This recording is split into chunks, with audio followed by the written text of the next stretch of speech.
The next example we have is in the adjective clause with a relative pronoun, which is probably more common than the relative adverb. And so remember, we have 6 relative pronouns: who, whom, whose, which, what, and that. So mostly W words, except for that word that. And the commas also kind of helps. And I can see it kind of sitting right here, which is who sweats gravy on hot days. And so the outside sentence is Mr. Doherty gives uncomfortable hugs. And so this whole clause here is a relative clause, or which we also call a adjective clause, same thing.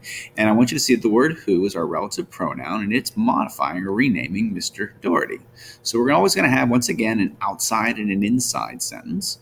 All right, that's always going to happen. I just can't change colors here.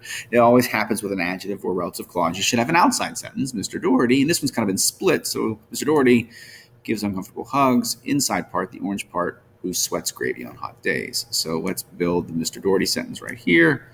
So Mr. Doherty, the dough man's going to go right there. It looks like Mr. P, and I love that man so much. He deserves to have his correct letter. There we go. Mr. Doherty, he gives hugs.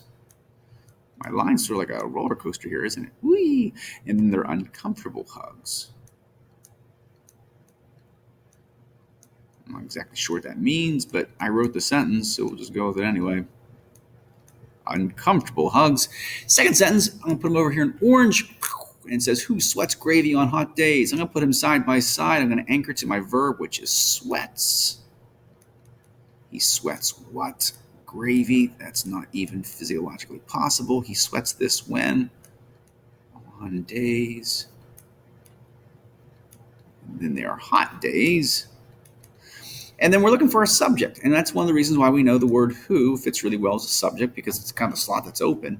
And think about it logically. The word who is renaming Mr. Doherty, so we're going to use a dashed line. Think about a little stray mark I made. And so we have Mr. Doherty over here, who sweats gravy. So Doherty is the subject of this part. He's actually the subject of the other part. It doesn't always work out that way, but this time it did. Looking good, Mr. Doherty. All right, everybody. Top notch.